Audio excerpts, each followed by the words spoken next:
When you don't go to Geico.com, car insurance can be hard. Like early 90s heavy metal hard. I'm yelling and screaming and I'm loud. Roar! Geico makes it easy. You can review and update your policy or report a claim on Geico.com or the Geico mobile app. Because shouldn't we all have a little less stress in our lives? I'm not even upset about anything! Welcome to the Daily Fantasy Basketball Podcast, brought to you by No Halftime. Use promo code BBALL100 to get up to a $100 deposit bonus to use in the No Halftime app. You can find the app on the Apple Store and Amazon.com.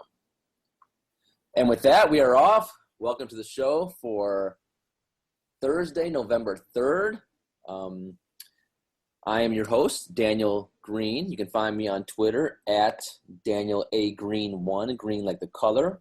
And today, I am joined by my man, the wild card, the wild man, Tyler Watts. What's up, Tyler? Hey, Daniel. How's it going, man? Good. I know you've been sick. How you feeling? You feeling a little better? I'm feeling a little better today. My voice is still a little scratchy, so I'll apologize for that. The cool thing about the Thursday, Tyler, is there's 5 games. And I think for Thursday, that's about as good as you can hope. I mean, normally, Thursday you got the 2 TNT games, and, normally you get maybe like one other game they show maybe on NBA TV or a League Pass. But for whatever reason, on Thursday, there's 5 games. So that's awesome.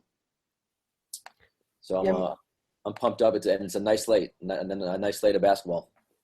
You always love it when there's a few extra games to watch, too, especially when one of those TNT games maybe isn't one of your favorite teams and you just want to flip on a League Pass game and enjoy that.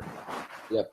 And especially for DFS purposes. I mean, there's such a big difference between having 3 games and 5 games. When there's like 2 or 3 games, it's very hard for me to play cash games because it's hard to differentiate lineups. So having a 5-game slate, allows you to, differentiate lineups. And I think I'll play a decent amount of cash, and then obviously I'll play some nice tournaments on Thursday. So with that said, man, let's talk about the games.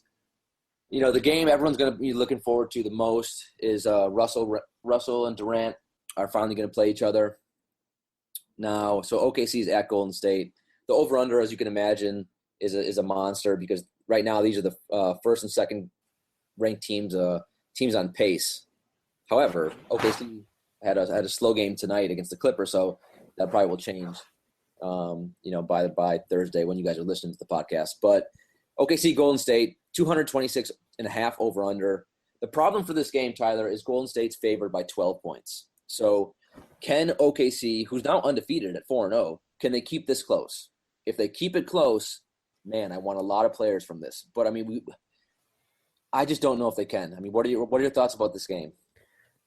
Could the deck be stacked any further against OKC tomorrow?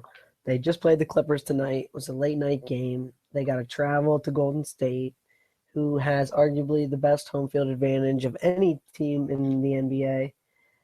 And on the second night of a back-to-back, you can't love their chances. But they are undefeated, like you said, so maybe they'll surprise us. Yeah, so I'm definitely a little nervous for this game. I'm not sure. Obviously I'm going to have some action on it, but as of right now, I'm not sure how many cash game players from this game I'm going to use. But just for basketball purposes, I hope OKC can keep it close, and I hope Russell goes nuts. I'm sure he's going to shoot the ball a million times. So that's the top game of the night everyone's looking to. Well, there's some other games, other really good games too, with some great over-unders. We got Boston at Cleveland. Now, right now, Cleveland is an 8.5-point favorite.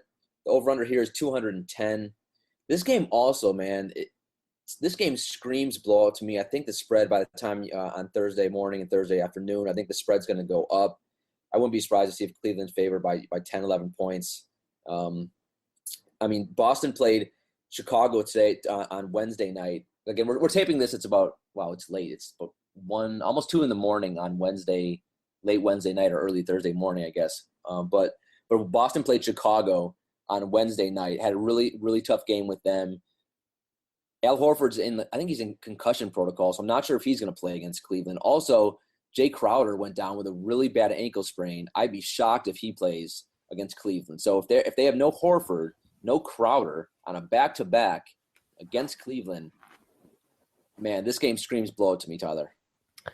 Yeah, but LeBron was at that World Series game partying tonight, so maybe he's not going to be ready to play. No, Cleveland's going to blow him out. I Yeah, couldn't even. but the Indians lost, so LeBron wasn't partying with them. Yeah, but LeBron was. Didn't you see him flexing his muscles and all that? Yeah, I saw him, but think about it. If Cleveland would have won, I think the whole Cavs, especially like J.R. Smith, would have been out partying. But since they lost, I think Cleveland should be fine. Yeah, no, I'm expecting a blowout in that game, kind of. Yeah, other good games. Indiana at Milwaukee. As Tyler and I were discussing pre-show, I mean, I don't understand why every Indiana game so far this year they've had a really high over/under. I mean, maybe obviously Vegas is smarter than me, so I'm gonna trust Vegas here with that over/under. I mean, that's really juicy. Indiana's a 2-point favorite, so Indiana's been a tough team to predict. I mean, they have a lot of guys who need the ball, a lot of guys who need shots. It's hard to figure out which one of their guys is going to go off. But with that over/under, there's going to be a lot of guys from this game that I think I'm going to target. I totally agree, and I mean, I think that they're crazy in the sense that they have a lot of ball handlers, a lot of good players, a lot of good shooters, and I mean Milwaukee's been giving up some points too, so I can see why the over/under is kind of high, but I wouldn't have guessed that high. Yeah, then you got Denver at Minnesota, another great over/under, 209.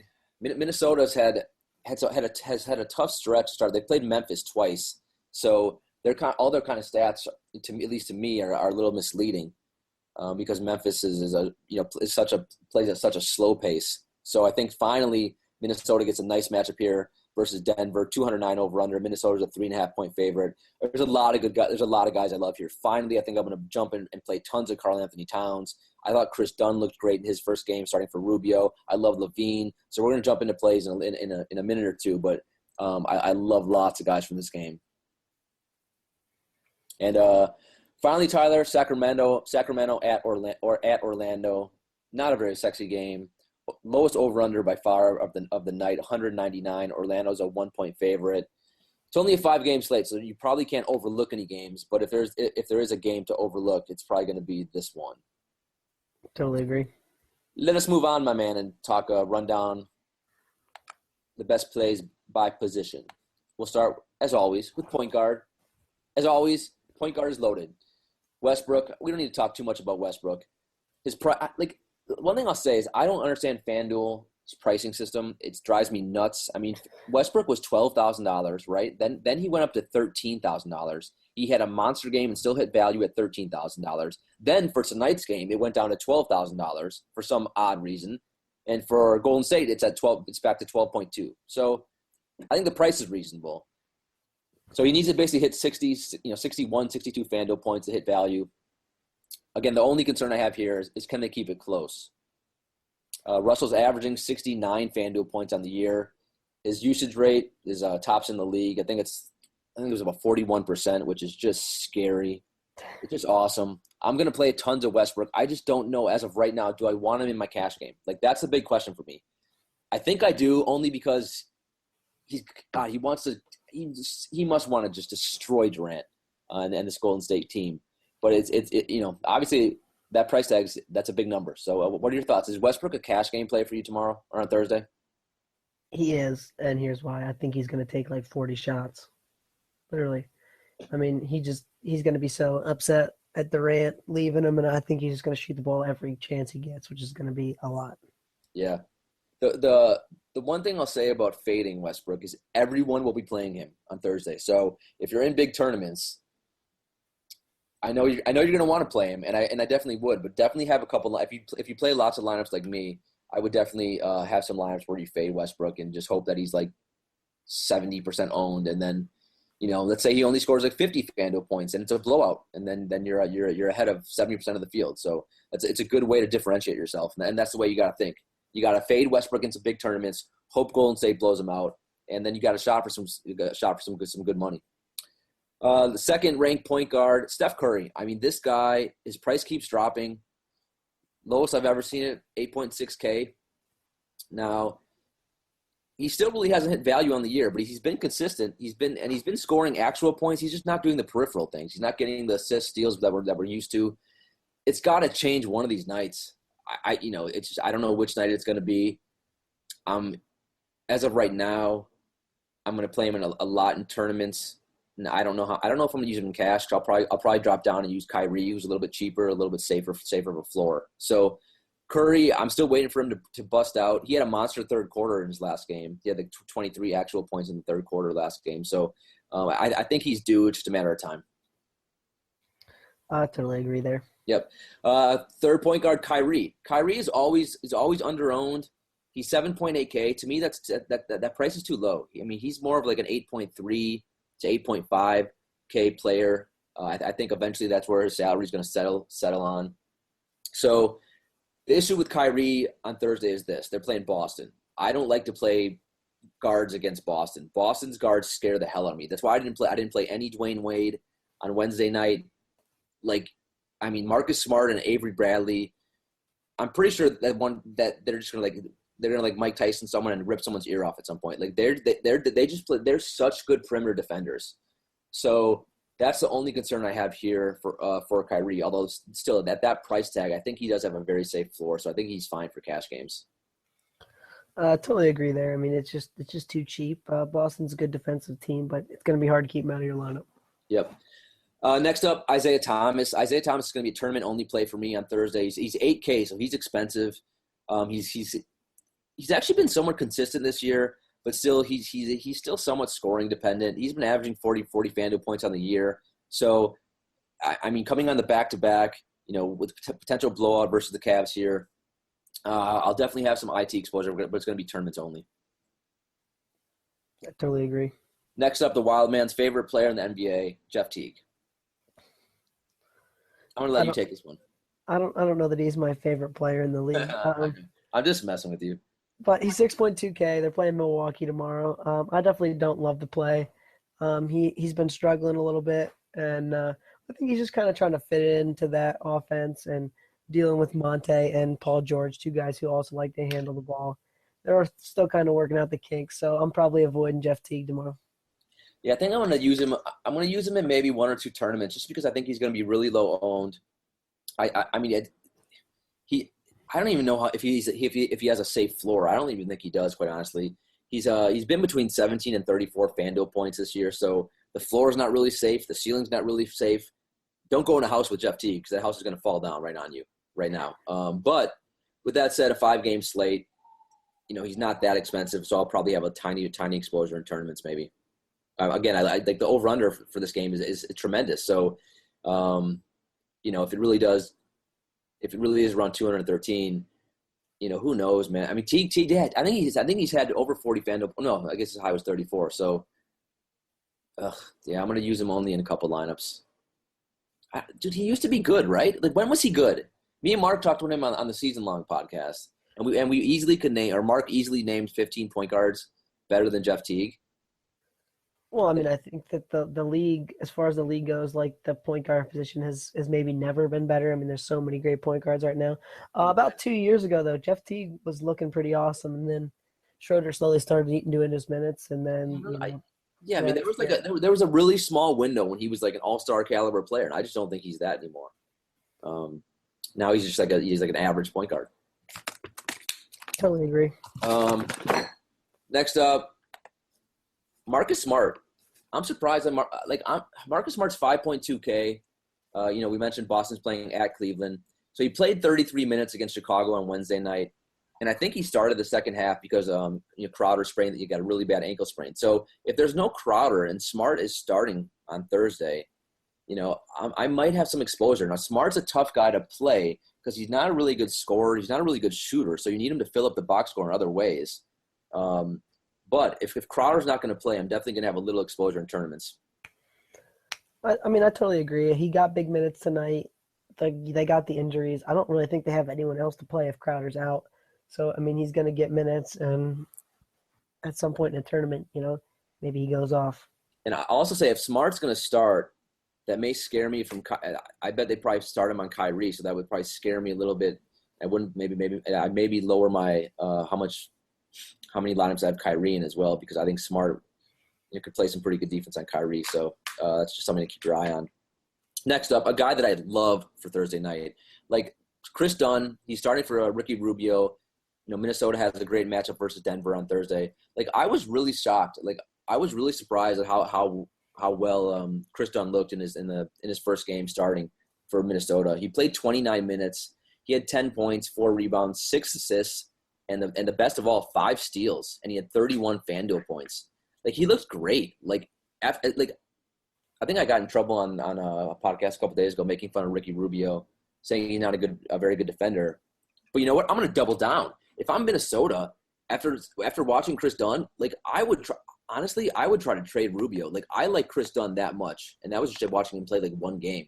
Like, he really surprised me. I think Dunn has some really good length for a point guard. He's got some really long arms, and I think that could make him a pretty good defender.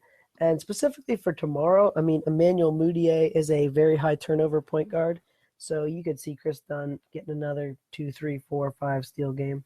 Yeah, right now I love Dunn. I have him locked in my cash games, and I'm using him, and I'm going to use him a lot for tournaments now. I may change that because, I mean, do I really want a rookie in my cash games making a second start? But like, that's how impressed I was watching him play. And again, he's cheap. He's dirt cheap. So if he gets 30 minutes on Thursday against Denver, against terrific matchup, man, I don't see how he doesn't get value. So so I really like Kris Dunn. Next up, man, Ty Lawson, Drunken Ty, 4.9K. Like, this guy's playing 35 plus minutes, Tyler, and his salary keeps going down. It's like unbelievable. I can't believe there's a starting point guard playing monster minutes under 5K, but that's Ty Lawson. Like, he just hasn't been that great. He played 37 minutes last game and had 13 FanDuel points. So, I mean, the matchup at Orlando, I mean, I'm going to play a little Ty Lawson just because that price is so low. So if I want to, like, stack up on that Golden State OKC game, I mean, you could basically play a Ty Lawson and Kris Dunn and then get all the big guns in the rest of your lineup almost. I mean, I totally agree. I mean, I don't think that the floor is tremendously high for Ty Lawson, or the ceiling is tremendously high for Ty Lawson. But, I mean, if you're looking for 25, maybe 30 points, if you're lucky, I mean, you can take a shot on him. Yeah, I mean, it's weird. I don't know. I'm trying to think, if Ty Lawson exploded, like, could he get what would be a monster game? Like 30 FanDuel points, 35. I'm thinking right around 30. I think he does have one or two in him, man. Obviously it's very hard to predict. Orlando, not a great over under 199, but I will definitely play a little Ty Lawson. I mean, you could even throw Ty Lawson in some cash games because he's just that cheap. He doesn't, he's got to get you 24 FanDuel points at value. So, I don't love Ty Lawson, but I'll play him a little bit. Last up, Tyler, a guy that you mentioned, and I think rightfully so, and that's Jamal Murray. I mean, if you want to punt point guard tomorrow, here you go. Jamal Murray. I didn't even know who the hell that was. I'm not gonna lie, and I thought I knew just about every player in the NBA. So Jamal Murray is Denver's backup shooting guard. Gary Harris and Will Barton are both out on Thursday night. So that opens up some minutes. Right now, it looks like Jamal Murray is going to be the one to start. And, if you got to start a starting shooting guard at 3.5K, it's worth a shot. Yeah, he's a rookie, and I found it funny. We mentioned this pre-show. He doesn't even have his picture on FanDuel. Yeah, FanDuel, fix that, man. That's a diss to Jamal Murray. So apparently they were with you. He's kind of a combo guard. He played a little point guard in college. Obviously, he's a first-round pick this year. And, we don't really know what to expect, but he's minimum salary, and the potential's there to get 30, 35 minutes. So at 3.5K, you could do a lot worse. Yeah, and just remember that even though he's basically the shooting guard or backup shooting guard, he's on FanDuel, he's a point guard because FanDuel just likes to mess with our heads. So just keep that in mind. All right, let's move on to shooting guard. As always, shooting guard not as good as point guard, but it's not bad especially for a Thursday night slate. Giannis is the top guy. I just love Giannis. Everything about him is just fantastic right now. 9.7K versus Indiana. Monster over-under of 213. Now, the matchup against Paul George is scares me maybe, 5%, but he just is the Bucks are just so dependent on him for everything right now. I think he's a tremendous cash game play. He's locked in my cash game, and I will play him a ton in tournaments too. He's so good right now. And that's what you love too, is he's going to do everything. He's going to assist, he's going to rebound, he's going to steal, he's going to block, he's going to score. So, I mean, how do you go away from a guy like Giannis? Yeah, I mean, every night is something different. I mean, like, and there's going to be nights where he puts it all together, and it's going to be monster, 70 FanDuel point explosions. So, that at 9.7K, it's expensive, but he's worth it. Totally agree. Other than that, your second shooting guard spot, that's where it's going to get a little tricky for cash games. Avery Bradley, he's 6.7K on the back-to-back, though, against Cleveland. I mean, he's expensive, but I guess I understand why he's jumping up in price. I mean, like, I've watched every Boston game so far this year. Does he have a green light? Like, he can shoot whenever the hell he wants. Like, he's getting the ball and just unloading. So, and obviously he plays great defense, so he's locked into a lot of minutes. As long as if Boston can keep this game close, Avery Bradley's probably worth a spot in some tournaments. Although at that price, I don't think I want him in cash on Thursday night. Totally agree with that.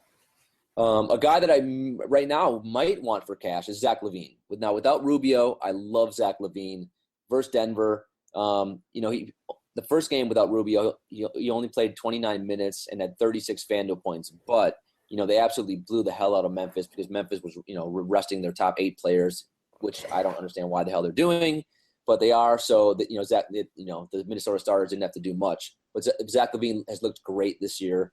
Without Rubio, I expect him to play some point guard too if Kris Dunn struggles, at all. So right now, Zach LaVine's probably going to be my cash game shooting guard, and I'll play him in tournaments too.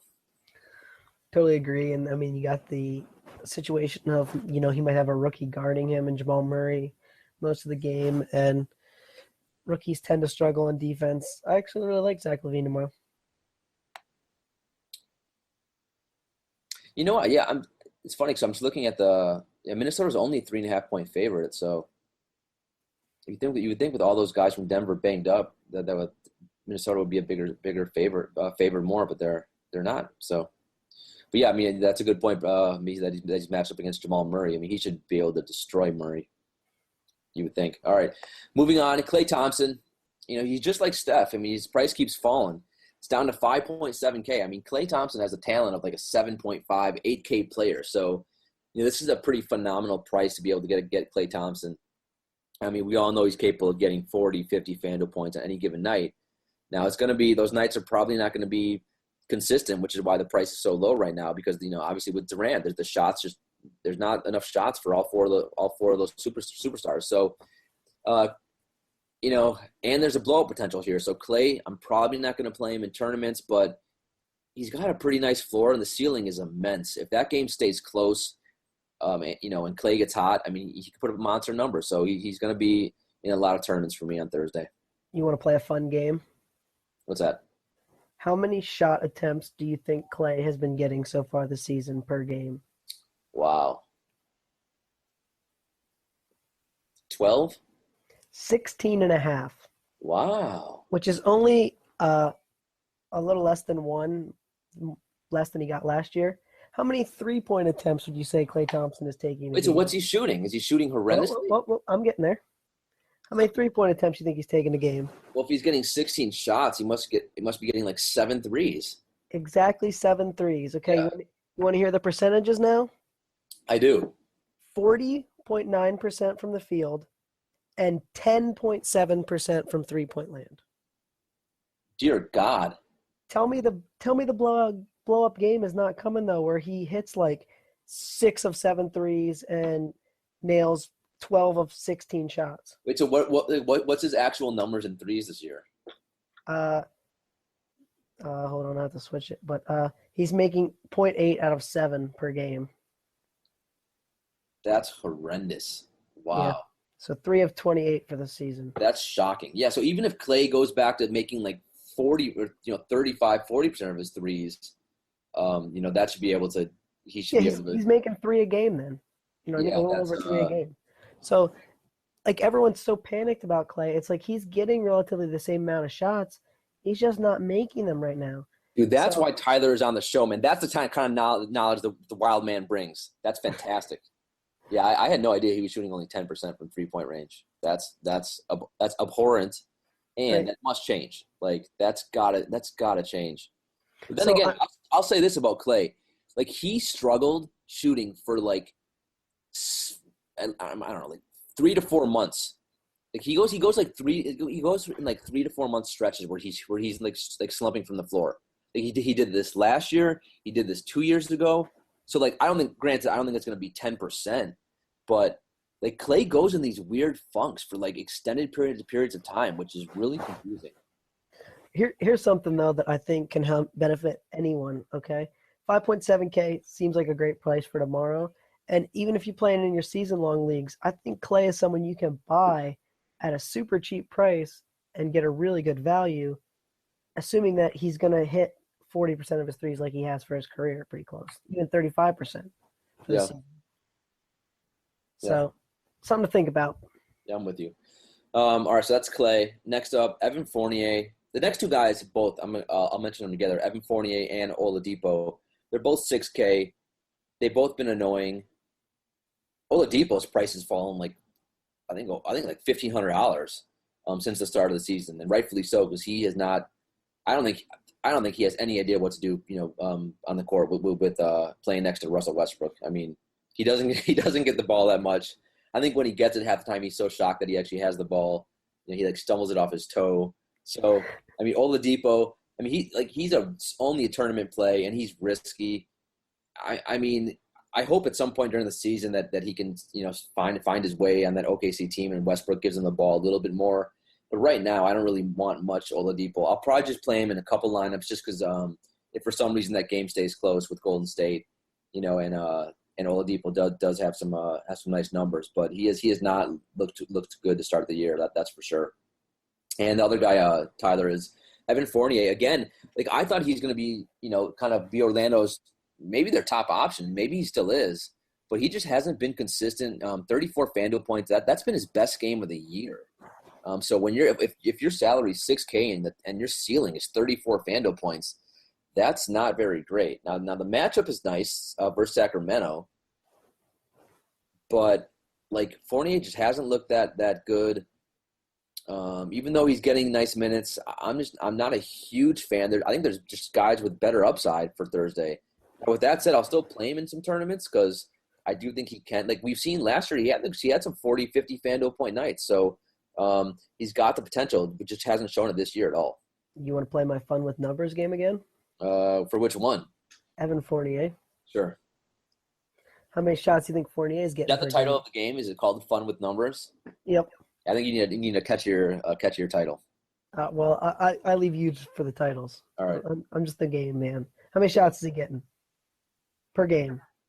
So I was 16. Let's say 16. Exactly 16. Now he's a career 44.7% shooter. Okay, he's only shooting 40.6% this season. Okay. So you got to think that's going to come up a little bit. Okay. Now how many 3-point attempts is he taking a game? 5. 5.5. Okay. He's only hitting 31.8%, and he's a career 38.7% shooter. So if he can even come up, even bring those up closer to his career averages, he's already averaging 16.8 points per game. Yeah. I mean, he gets up to his career averages, he's averaging right around 20. I mean. Yeah, I mean, and the minutes and the shots are there against, for Orlando right now. So, I mean, 6K is a fair price. It's just, I mean, he's one of those guys like Klay who just has started the season, not shooting well. So. Right, and I guess more so, I mean, tomorrow's a good match against Sacramento. Like, I don't love the play. I don't hate the play because obviously the shot hasn't been falling, but more in your season-long leagues, like, this is a guy who people are like, oh, Evan Fournier, I'm ready to drop him. And I'm thinking to myself, like, he's just missing his shots right now. Like, he's going to be fine. Oh, hell no. Yeah. Don't be crazy. If it's in a season-long league, I mean, he very well could end up being Orlando's best player for this year. So do not dare drop him in a season-long league.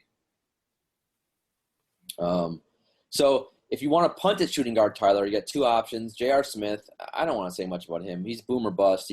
I don't even know what his ceiling is these days.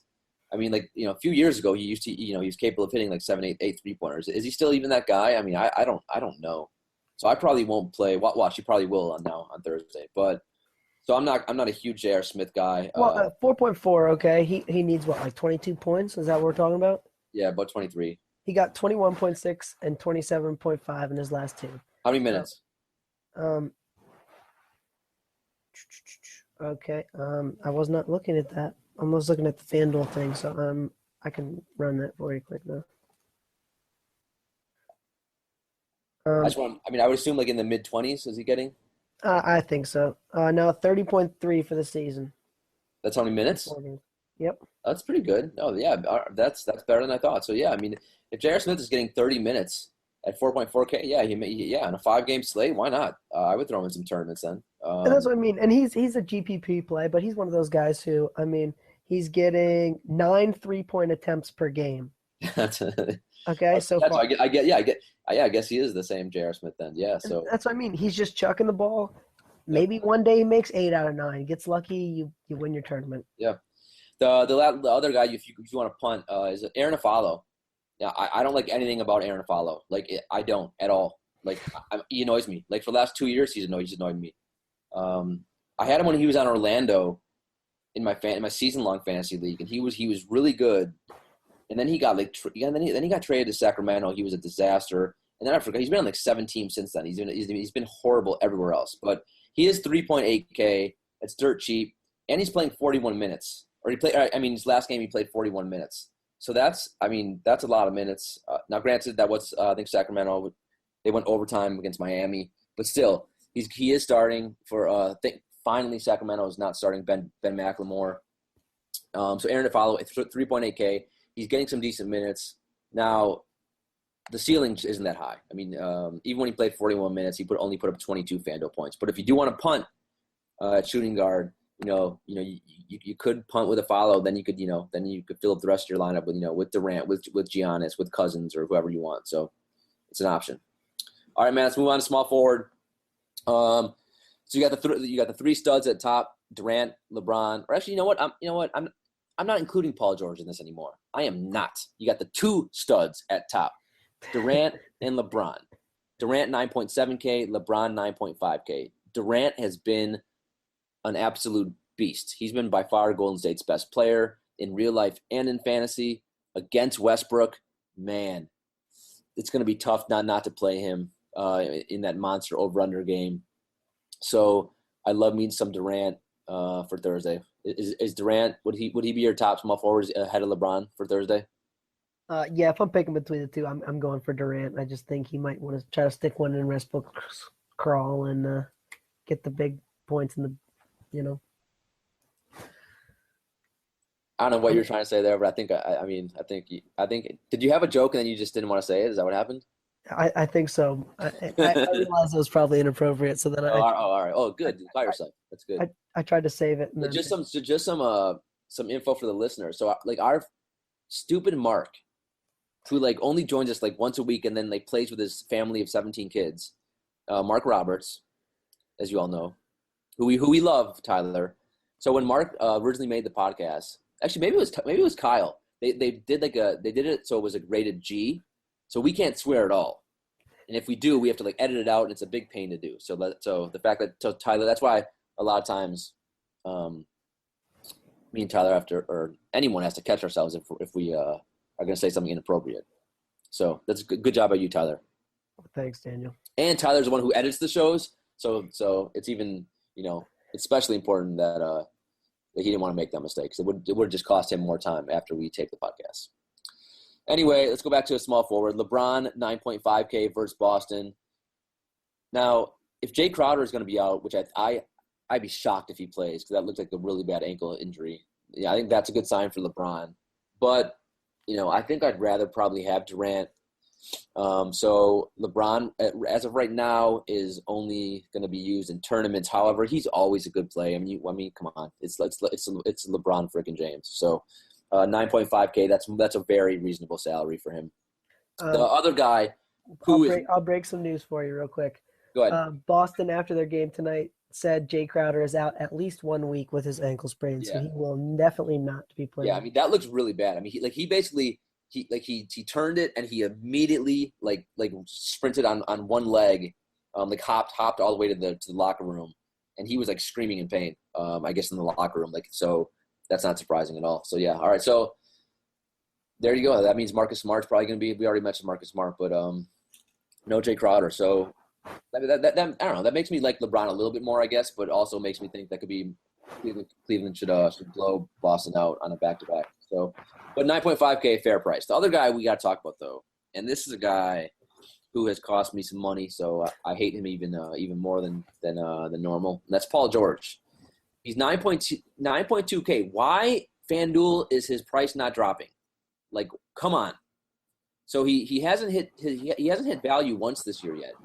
He's been really erratic. He's been between 24 and 44 FanDuel points. However, his last game he did have 30 actual points. So the last game Indiana played was probably the best game he's played. Now we all know the upside's there. He's similar. I guess in some ways he's similar to like Klay Thompson, he just hasn't been shooting the ball well. He's starting the year a little bit slow. Now I'd like to see that price a little bit lower. With that said, on a small slate, 5 games, I will use him in tournaments because he's going to be low owned. Everyone's going to be on Durant tomorrow. Everyone's going to play LeBron. So Paul George, the ownership is going to be low. That means in big tournaments, I want me some Paul George, although I'm not going to be super confident about it. I totally agree. I mean, that Indiana, like we talked about a little bit earlier, it's so hard to predict with, they got so many mouths to feed and they can spread the ball around so much that, like, he's only a tournament play for me. Tomorrow could be his big game, but it could just as easily be Ellis's or Miles Turner. I'm trying to think, like, who's Milwaukee who's gonna defend him on Milwaukee? Is Giannis gonna be on Paul George? I would think. Yeah, so that's a tough matchup. Yeah, that's a tough matchup, man. Giannis is crazy. That's gonna be fun to watch, though. Paul George versus Giannis too. I agree. I'll probably be tuning into that one. Yeah. Next up, man, you got the one-trick pony Rudy Gay. I always fade Rudy Gay, and I always fade DeMar DeRozan. DeMar DeRozan has cost me so much freaking money because I'm not playing him. I keep fading him because his usage rate is through the roof. He's been shooting through the roof. He's shooting like 25 shots a game. And sure enough, tonight I said, or Wednesday night, I said, you know what? I'm going to fade him. He's got to come back down to earth. He did not. He exploded again for like over 50 FanDuel points. I actually had a really good night on Wednesday night, but I didn't have a great night because I didn't play DeMar freaking DeRozan. Now, Rudy Gay is a similar type player, maybe not as good at this point in his career, but he's a one-trick pony. He's really scoring dependent, but he's been really good. And in his last game, he had 30 points and 12 rebounds versus Miami. So, at Orlando, I don't love the matchup. I don't love Rudy Gay, but like I'm just gonna have some exposure because he's been. I mean, like he's a streaky shooter, and he's been shooting really well. Well, and the shot attempts are way up from last year when Rondo was on the team. He's back up to his 2014, 2015. He averaged 16.4 shot attempts that year, 16.4 again this year. So, I mean, I think the ability is there to score like 20, 21 points a game for Rudy Gay. And the peripheral stats have been way better in the blocks and steals early in the season, but way down in the assists. I don't love Rudy Gay tomorrow, but I think he's a decent play. Yeah, I mean, 7.5K, that's not cheap.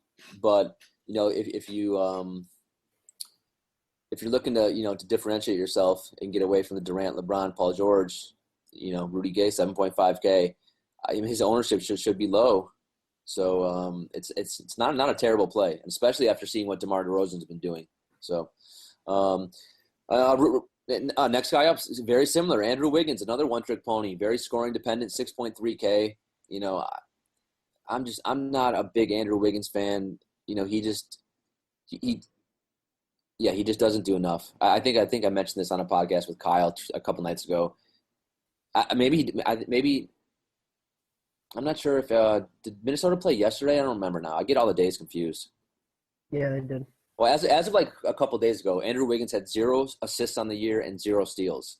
I don't know if that's still the case or not, but that just goes to show you that you basically you're picking Andrew Wiggins for actual points. And similar to DeMar DeRozan, similar to Rudy Gay, you need him to score, you need him to shoot and make his shots, and that means he's a tournament play for me only. I'll probably have a little exposure, but I don't love Andrew Wiggins. Yeah, I mean, you got like Gallinari and Wilson Chandler guarding him. I think he could score a decent amount, but At 6.3K, you don't love it because he's not going to do anything else. Yep. So let's see. If you want some cheapies at small forward, a couple options. One is my sneaky ninja of the night. That is Wilson Chandler, 4.8K. No one's been playing Wilson Chandler. Like, I wasn't either until I looked at his stats a couple nights ago. And he's getting over 30. He's not starting anymore for Denver, but he's getting over 30 minutes a game. Now the problem is his production hasn't been great. He's getting you between 16 and 20 FanDuel points. But I've seen it before with this guy. If he's getting over 30 minutes at only 4.8K, I mean, I think he's going to bust out one of these nights. So on a 5-game slate, I'm going to play some Wilson Chandler. Getting all my Chandlers confused. I'm going to play some Wilson Chandler in some tournaments on Thursday. Well, and yeah, you just mentioned Wiggins, not the greatest defender in the world. You could see Wilson Chandler kind of putting up a sneaky good game. Yep. Other guy, Matt Barnes, 4.2K at Orlando. Matt Barnes, he kind of is what he is. The ceiling's not great, but he's still getting in the mid to high 20s in minutes. His production is kind of all over the place. He's been between 5 and 34 FanDuel points. So, if you roster him, you probably don't feel super safe. But on a 5-game slate, if you're looking to save it small forward, he's a fine option. Yeah, and he got thrust in the starting lineup in the last game. Now he played similar minutes to what he had played so far this season. So it really didn't make a huge difference. They kind of just switched who was starting, but then the rotation stayed pretty much the same as far as minutes went. He's one of those guys who can fire some 3-pointers, and if he has a hot night where he hits like 4 or 5, get some good value. Yep. All right, power forward, man. Draymond Green, 8.3K versus OKC. Draymond Green, jack of all trades. I think he's a great play. The key for him in Golden State, is it going to be a close game or is it going to be a blowout? If that game stays close, I think Draymond Green could easily get 50-plus FanDuel points. I totally agree. Our friends at Basketball Monster have him rated as a top power forward play tomorrow, too. So they're in agreement. How many points do they project him for? Actual or FanDuel? FanDuel. I do not have that up, but they're projecting him for 12 points, 9 rebounds, 6 assists, 1.7 steals, 1.6 blocks. I had it. I had it. Yeah, they're projecting him for 39.16. So they're really only projecting him to hit value. But that still makes him the top power forward on their board for Thursday. So yeah, I think he should be able to get more than that, hopefully. But as long as that game stays close. Next up, Mr. Consistency, Kevin Love, 7.4K. I say it almost every show. He's not sexy, even though he is very handsome. But his game isn't sexy at all. But he's just a nice and safe play. I think the price tag is fine. I think he could easily be priced up closer to that 8K range. So 7.4K for Kevin Love. I think it's a fine play. Totally agree with that. Next up, Gorgie. Is it Gorgie or Gorgie? I don't know. I think it's just Gorgie. I always say Gorgie, but I'm not sure that's right. Yeah, whatever. Let's just call him Dang. 6.5K. Now that price has gone up. And now one thing that if you play DFS and you've been playing for a while, that one thing you like to do is attack the Denver bigs. That used to be the scenario. I'm still trying to figure out if that's still the case. Now we got the Nurkic, Jokic, situation going on there. I think it still is. I think you still can attack the Denver bigs. Like I said, Dang's price, it's gone up over $1,000 since the start of the season, but rightfully so. I mean, his numbers have been terrific, Tyler. I mean, he's basically playing 35 minutes and averaging 36 FanDuel points on the year. Like, I can't I'm like Thibodeau loves him. I've always been a fan of his, but I am surprised that he's doing this well this early for Minnesota. Yeah, I totally agree with that. He's gotten more FanDuel points in every game than that value, correct? I mean, the value is only 32.5 was what you're shooting for around till he's gotten over 35 in every game. Yeah. So, I mean, he's still getting over that value. And I know Jokic, one of the big things he said he wanted to work on this past offseason, was getting better on defense, especially guarding power forwards. And I don't know that he's quite there yet. I think Dang could put up a nice game here. Yeah, I mean, I think my only issue right now with Dang is like, what's his ceiling? Like, is he capable of giving you a 50 FanDuel point night? Is he capable of giving you, what is just, I guess, right now what he's averaging is that's kind of, I mean, his floor and ceilings, to me at least, it seems pretty close together. But still, Exactly. that's still a pretty nice number. So 6.5K, nice matchup. I like Dang. Right now, I'm not sure what to do with him at that price. But at some point, I'll figure a way to get him in my lineups. I do like Dang better than the next guy, and that's Thaddeus Young. Thaddeus Young is 6.2K. He's averaging 29 FanDuel points on the year. Similar to Kevin Love, nothing about Thaddeus Young's game is sexy. He's just a productive NBA professional basketball player. So, I like the matchup versus Milwaukee. It's got a nice over-under.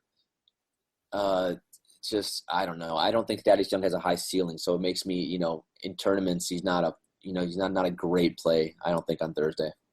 I totally agree. I mean, we talked about that earlier about they just have so many mouths to feed. And I actually think that's why one of the reasons Vegas keeps setting their over-under so high is they have so many players you're like, ooh, this guy could score 20 points. Ooh, this guy could score 20 points. And so, in Vegas's mind, I think they see, a lot of points because they have a lot of scores. Yeah.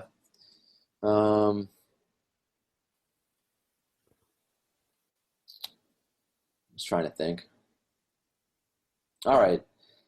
I didn't even want to. The next guy, Tyler. I didn't want to bring up on the show. I didn't want to, but I have to. Serge Ibaka. I'm bringing up Serge again. 5.6K. Who's gonna ride or die with me on Serge? This bum, this buster, this reverse Benjamin Button. Who someone tweeted me basically when I say reverse Benjamin Button, it basically just means he's aging. And then I thought about it, and I'm like, wow, you know what? That's actually right. He's basically just aging. But I just like saying reverse Benjamin Button. I think it's a very cool term. But I expected so much more from Ibaka this year. I don't know why it's upsetting me. Well, probably because I played him with so much on the first. I think he started the year around 4.5K, and he's played like crap, and his prices still rose about over $1,000, but still. So he's cost me some money, which I don't like. But I just don't understand what the hell is wrong with this guy and that whole Orlando team. I'll say this, so the last two games he's looked a little bit better. He's put up 28 and 30 FanDuel points. So, I'm not going to play a ton of Serge Ibaka on Thursday. I still, as of right now, I don't think the ceiling is that high. But just because I'm a stubborn SOB, I'm going to play him in a couple tournaments just because if he does go off, I want to make sure I have him in a lineup or two. I think he's making Sam Presti look like a genius for trading him away for Victor Oladipo, who was quite possibly the Magic's best player last year. Here's a question for you. Go ahead. And by the way, Orlando, that GM should be fired. First of all, they hired Scott Skiles. You should get fired for that. Then you traded Tobias Harris for nothing. And Tobias Harris is terrific. That GM should be fired. And you trade Oladipo, and you get 45-year-old Serge Ibaka. But here's a season-long question. What the hell would you do with Ibaka? I have him in one of my season-long leagues, and it's just annoying. I mean, obviously you can't drop him, but I mean, who's someone that you could trade him for? I mean, would you even try to trade him, or would you just hope that he's going to get better? I mean, I don't know. I'm waiting for him to have a couple good games where he hopefully blocks a bunch of shots, and then I'm going to whatever team needs a shot blocker, and I'm trying to dump him because I am not believing in the Surge. Is he even? How many blocks does he have this year? Is he blocking shots? Is he doing anything? 4. He got 4 in the year.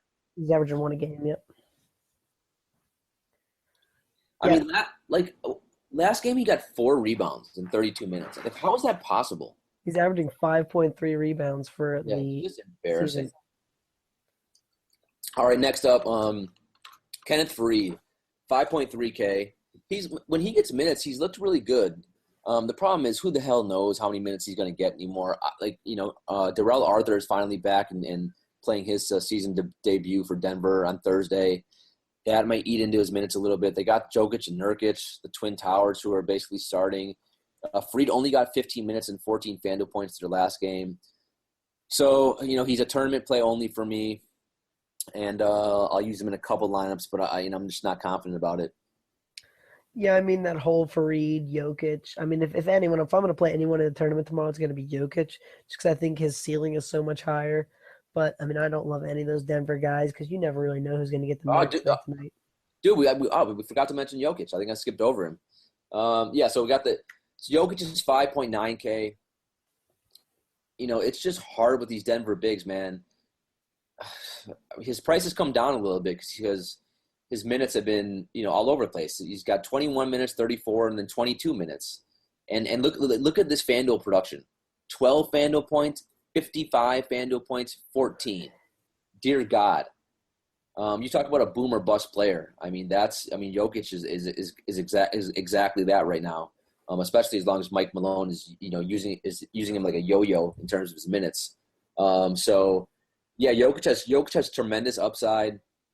It's just, I don't know. I guess if you play him, you go to a church or temple and you pray and you hope he gets minutes. What else can you do? I totally agree. Especially with Darrell Arthur coming back. They could throw him in there tomorrow for 10 or 15 minutes. And, Malone makes me scratch my head. Yeah, the only good thing about Jokic is that the price is now, I think it was like 6.2K maybe. Now it's 5.9. So it did come down a little bit. But he's a tournament-only play at this point. Do not use him in cash games because he's just too risky. Let's see. So if you want to punt, I'll give you one punt play at power forward, and that's Amir Johnson. So without Jay Crowder, and this is only be contingent on if Al Horford doesn't play too. So if there's no Al Horford, Amir Johnson went nuts for Chicago. In the third quarter, he hit 4 3-pointers. And now that now that Dwayne Wade's in Chicago, I'm a huge Chicago fan. So I threw the remote on my TV and was furious because basically like on 2 of those threes, he was like fading away. It was absurd. But I think Amir Johnson is a better play than Tyler Zeller, quite honestly, even if Tyler Zeller starts. Now, Zeller's a center on FanDuel, and Amir Johnson is a power forward, so that changes things. But still, if you want to punt at power forward and Al Horford is out tomorrow, I think Amir Johnson is an okay play. I totally agree. He's going to probably get big minutes if Horford sits out, and at 4,000, you just love the price. Yep. All right, so finally, let's move on to center. Man. I need a sip of water. All right. First up, hashtag the big mope. That's DeMarcus Cousins. This bumbling buffoon, man, it is just infuriating to watch him play. His price has come down, though. It's all the way down to 9.6K now. At Orlando, could not ask for a better matchup against one of the worst defending big man in the game, Vucevic. Now even maybe they'll play Bismack a little bit to guard Cousins, but still, I think Cousins, obviously the upside's there. He just, I don't know what to make of him, man. He's not consistent. He's so temperamental. He's immature. I'm trying to look at his stats for the year. So yeah, if you look at his stats, 33 FanDuel points, 58, 42, 28, 42. So he basically he needs to give you about 48 to hit value. He's done that one time this year. I'm probably not going to use him in cash games, but I'll use him in tournaments. Here's the thing too: that 58 FanDuel game was on the second of a back-to-back against San Antonio. The Kings' schedule has been brutal so far this year. They play tomorrow, and then they have a day off, and they play another back-to-back. So they have a crazy 5-game week this week. I'm not loving Cousins tomorrow. I think that the team just beat up. They flew across country from Sacramento actually earlier this week, and then they've stayed here all week. I'm not loving Cousins tomorrow. Did you see what happened to him in the fourth quarter against Miami? Yeah. He got 6 fouls in one quarter. Yeah. It's amazing. It's impossible. Even Andrew Bogut was proud of that moment. So anyway, I think my favorite play at center, finally, I can play some Karl-Anthony Towns. He's had really tough matchups to start the year. I know some people have been a little concerned in season-long leagues, but I think it's just because of the matchup. He's played Memphis twice and Marc Gasol, who's a really good defender. So finally, a nice matchup versus Denver. 8.6K. It's somewhat expensive, but he's worth the risk. And I think he has monster upside. I think he's got a pretty safe floor, and I like him a lot on Thursday. Totally agree. If you want to spend down a little bit, you got Miles Turner. His price has come down a little bit now. It's 6.9K at Milwaukee. I think this is a nice matchup. I think his ownership is going to be low due to recency bias. He only put up about 22 FanDuel points in his last game. I know he crushed a lot of my lineup, so I'm definitely going to play a fair amount of Miles Turner in tournaments on Thursday. I like Miles Turner a lot tomorrow, so I agree with that. Then you got Nurkic at 5.6K versus Karl-Anthony Towns. We've already talked about the Nurkic, Jokic, Fareed thing. So, I mean, Nurkic, his price has come way up because last game he played 38 minutes and had 47 FanDuel points. So, I mean, it's like playing Russian roulette with Nurkic and Jokic. I mean, it's basically like every game, one of those two is going to go off, and like it's very unlikely that they're both going to go off. It's just very hard to figure out which one. I would think that the one matchup against Karl-Anthony Towns is probably going to struggle a little bit, so I'd probably lean Jokic tomorrow if I had to. So I'm not going to play a ton of Nurkic at 5.6K, but that he still does have upside if you want to throw him in some tournaments. Well, and here's the thing too. He's crushed. I mean, he only needs like 28 FanDuel points to hit value. He crushed that in 2 of the 3 games with 39 and 47 FanDuel points. Yep. So I mean, the upside's there. So you gotta look at him in tournaments. Yep. Then you got Steven Adams. His price keeps creeping up. Now it's at 5.3K. I think he's a safe play. He's going to get big minutes. He doesn't get the ball a ton on offense. So you gotta hope he gets some offensive rebounds, some easy alley oops with a pick and roll with Russell. But I think it's an okay play if you want to use him in cash games maybe. But I don't think the ceiling's that high. But I think he's got a nice safe floor. Totally agree there. Then there's a couple of just guys that, if you really want to punt at center, I get Tristan Thompson, 4.3K. That's all I'm going to say about that. He's, not very low ceiling. But if you just want to, want someone with a okay floor and you want to throw away some money, you can just play Tristan Thompson. Zaza Pachulia, 3.9K. Man, for a starting center, that's pretty cheap. He has not looked great, but for 3.9K, I mean, I'm pulling up his game log. So yeah, he's put up. He's not playing a lot of minutes. He's basically playing 20 minutes a game, and he's giving you about 16 FanDuel points. But hey, I mean, if at only 3.9K, that's if you want to punt at center, I guess you could. And lastly, Tyler Zeller. Again, if Al Horford's out, the Celtics started Zeller on Wednesday. And he did okay. I mean, he had 17 FanDuel points. I mean, that's about it. That's probably the best. Best you can hope for. The ceiling's not very high for Tyler Zeller. Even if he starts, he's not going to play more than like 24 minutes. I think as we said a couple minutes ago, Amir Johnson is going to get a lot of those minutes too. So, Tyler Johnson and Zaza, Tristan Thompson, all three of those guys, not huge upsides. But if you just need to punt because you're looking to open up some money in the rest of your lineup, you can use one of those guys. Totally agree. Woo, man! Anything else? I think we for a 5-game slate, we covered a lot of territory. I feel like it was a good show. You want to get to your other note you left at the top here? Oh yeah. So everyone, you guys should help us out, and you should subscribe and rate the podcast. This is actually really important, as it, the more people that subscribe and rate, then we can actually get some sponsors. And if we get some sponsors, we have one, the lovely No Halftime, who's fantastic to us. But if we can get another 2, that means my dog can get a subscription to BarkBox. And my dog, he told me he really wants that, which is, so you guys really should subscribe and rate the podcast. And when you rate it, you should give us 5 stars. And you should say you love the wild man, Tyler Watts. And you could say something nice about me if you want as well. And, yeah. And then obviously that means we'll do more shows as well. So it's just if you like the show, it really does make a difference. And it increases our rankings in the iTunes, whenever you search on like iTunes, which is it actually is really helpful for us. So, we really would appreciate that. Yeah, I'll mention this. Even if you don't have iTunes, if you listen on Stitcher or any of those like podcatcher things, they have a way you can rate and review us on there. Feel free to do that. It's just helps us out. Yeah, and lastly, hopefully you guys know I run a daily tournament called the Judges Chambers. In the DFS realm, I am known as the Judge. It is a $2 entry fee. It's a lot of fun. You should get in there. Kyle, the lovely Kyle McEwen, played for the first time yesterday, and he finished second. So good for Kyle. Congrats. That was a really good showing for him. It's a lot of really, really top-notch guys in the DFS community. So it really is a lot of fun, though. So if you do want to play in that, just let me know. Send me a tweet. I'll make sure you get in, or I'll do the best I can.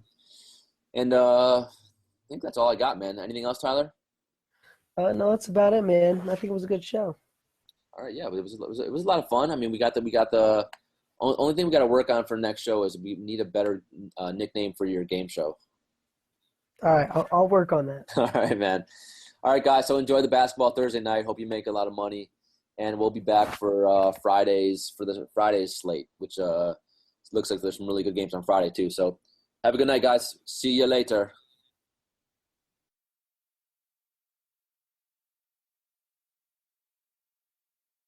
When you don't go to Geico.com, car insurance can be hard. Like early 90s heavy metal hard. I'm yelling and screaming, and I'm loud. Roar! Geico makes it easy. You can review and update your policy or report a claim on Geico.com or the Geico mobile app. Because shouldn't we all have a little less stress in our lives? I'm not even upset about anything.